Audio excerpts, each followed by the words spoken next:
والفرقان الحميد فويل للمصلين الذين هم عن صلاتهم ساهون والذين هم يراءون ويمنعون الماعون صدق الله العظيم وصدق رسوله النبي الكريم ونحن على ذلك لمن الشاهدين والشاكرين والحمد لله رب العالمين اللهم صل على محمد وعلى آل محمد كما صليت على إبراهيم وعلى آل إبراهيم إنك حميد مجيد اللهم بارك على محمد وعلى آل محمد كما باركت على إبراهيم وعلى آل إبراهيم إنك حميد مجيد আল্লাহ পাকের দরবারে লাখ কোটি শুকর ও সুজুদ যে মহান রব্বুল আলামিন আজকের এই পবিত্র জুমার দিন আমাদের সকলকে জুমার মসজিদে আসার তৌফিক দান করেছেন। এজন্য রব্বে কায়নাতের দরবারে লাখ কোটি শুকর ও সুজুদ সকলেই পড়ি আলহামদুলিল্লাহ। লক্ষ কোটি দরুদ ও সালাম শাহিদ ও জাহান সরকার দো আলম প্যারা নবী সাল্লাল্লাহু আলাইহি ওয়াসাল্লাম সকলেই তার শানে একবার পড়ি সাল্লাল্লাহু আলাইহি ওয়াসাল্লাম। পবিত্র কোরআন শরীফ থেকে একটি আয়াতে কারিমা তেলাওয়াত করেছি। আল্লাহ রাব্বুল আলামিন চাইলে সংক্ষিপ্ত আলাপ আলোচনা বিগত সপ্তাহে আমরা ওযু নিয়ে আলোচনা করেছিলাম। আজকে ইনশাআল্লাহ আমরা নামাজ নিয়ে আলোচনা করব। নামাজ নিয়ে আলোচনা করতে গেলে প্রথমে বলতে হয় আল্লাহর কিছু বান্দা এমন আছে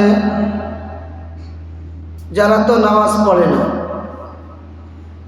কিছু লোক এমন আছে যারা নামাজ পড়ে কিন্তু নামাজটা হয় না। একদল লোক আছে ওরা পড়ে না, আর একদল লোক আছে ওরা পড়ে কিন্তু নামাজ হয় না। আর একদল লোক আছে তারা নামাজ পড়ে, সহি ও শুদ্ধ নামাজ পড়ে, এতে কোনো অসুবিধা নেই, তারপরেও নামাজের সওয়াব আল্লাহর পর্যন্ত যায় না। কোরআন শরীফ থেকে আমি যে আয়াতে কারিমা তেলাওয়াত করলাম, আল্লাহ বলেন ফাওয়াইলুল লিল মুসাল্লিন,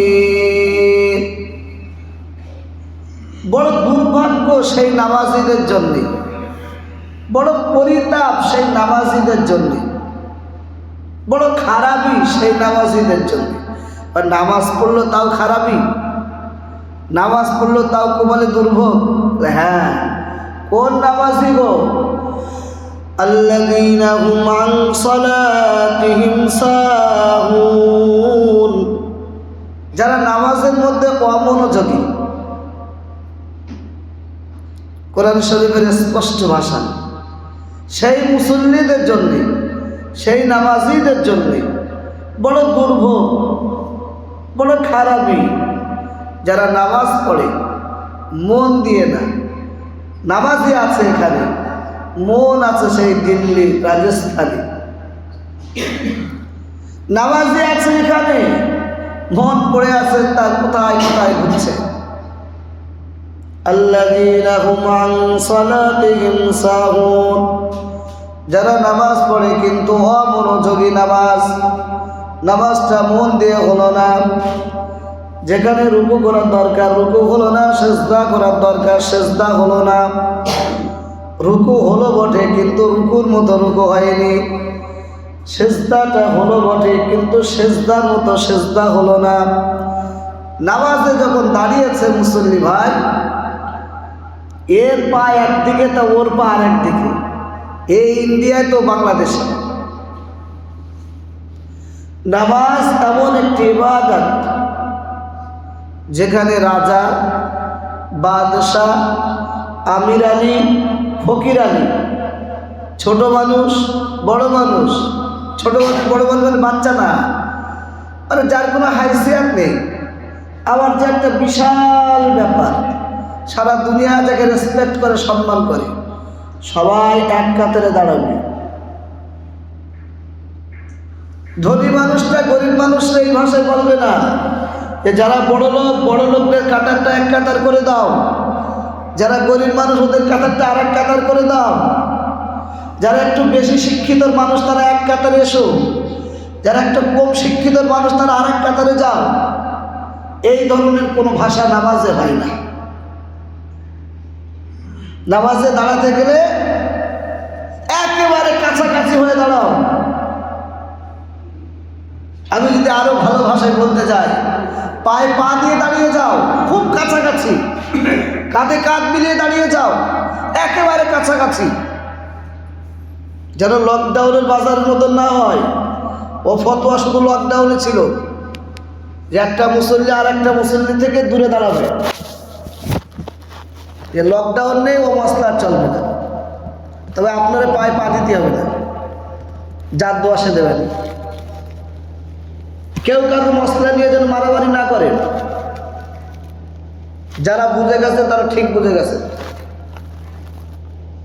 যার আমল তার কাছে ছেড়ে দেবে। এর মানে হলো এই হাদিস দিয়ে এটা বোঝানো হয়েছে যে মুসল্লি যেন একে অপরের সঙ্গে দূরত্ব বজায় না রেখে দেয়, খুব কাছাকাছি দাঁড়ায়, একেবারে কাছাকাছি নিকটবর্তী। এই গরমে হুজুর ঠাসাঠাসি, আপনি তো বলতেছেন এই গরমে কি দাঁড়ানো সম্ভব? তা এই গরমে হাসরের মাঠে দাঁড়াবেন কি করে? এই গরমে কিয়ামতের মাঠে দাঁড়াবেন কি করে? 40-42 ডিগ্রি ছাড়িয়ে চলে যাচ্ছে, গরমে সব হাঁসফাঁস করছে। ও ইমানদার, ইমানদার বলে দাবি করছো নি? এইবার তো ইমানটা বুঝে আসবে। এই গরমে রাতের বেলায় ঘুম হয় না, তারপরেও মুয়াজ্জিন যখন ডাকছে বিছানাটা ছেড়ে দিয়ে না আগে নামাজটা পড়ে আসি, পরে এসে ঘুমাবো। কত কষ্ট বাড়ি থেকে আসতে, রাস্তায় মুখ পুড়ে যাচ্ছে, তারপরেও না মসজিদে ঠিক যাবো, মসজিদে গিয়েই নামাজ পড়বো। ঈমান জিনিস অত সহজ না, খুব জিনিস। তো নামাজে যখন আমরা দাঁড়াবো, প্রথম নম্বর কাজ কাতারটা যেন ঠিক হয়। কাতার যদি ঠিক না হয়, নবীজি বলেছেন যদি কাতার যদি ঠিক না হয়, তোমাদের মনের ইখতিলাফ, মনের মতবিরোধ, তোমাদের একে অপরের সঙ্গে দুশ্মনী জীবনেও ঠিক হবে না। তার একমাত্র কারণ হলো তোমাদের কাতার নামাজ ঠিক নেই। সুতরাং প্রথম নম্বর কাজ নামাজের কাতার আগে ঠিক করেন। প্রথম নম্বর কাতার ফাঁকা, দ্বিতীয় নম্বর, তৃতীয় নম্বর, চতুর্থ নম্বর হলো ভর্তি। নবীজি বলছেন ইন্নাল্লাহা ওয়া মালাইকাতাহু লায়ুসাল্লুনা আলাস সাফিল আউয়াল। আল্লাহ প্রথম কাতারে যারা বসে আছে এদের জন্য আল্লাহ এবং তার ফেরেশতা রহমত বর্ষণ করেন। দ্বিতীয় কাতারে সাহাবীরা বলছেন ইয়া রাসূলুল্লাহ ওয়া আলা সাফিস সানি, 2 নম্বরের জন্য একটু দোয়া করে দেন। নবীজি আবার বলছেন ইন্নাল্লাহা ওয়া মালাইকাতাহু লা ইউসাল্লুনা আলা সাফফিল আউয়াল। প্রথম কাতারে যারা বসে আছে এদের জন্য আল্লাহর পক্ষ থেকে আল্লাহ পাক এবং তার ফেরেশতারা রহমত বর্ষণ করে। সাহাবীরা বলছেন ইয়া রাসূলুল্লাহ ওয়া আলা সাফফিস সানি, 2 নম্বরটার জন্য একটু দোয়া করে দেন। নবীজি আবার বলছেন ইন্নাল্লাহা ওয়া মালাইকাতাহু লা ইউসাল্লুনা আলা সাফফিল আউয়াল। প্রথম কাতারের জন্য নবীজি 3 বার দোয়া করলেন, চতুর্থবারে গিয়ে নবীজি বলছেন ওয়া আলা সাফফিস সানি, 2 নম্বরের জন্য পড়ে।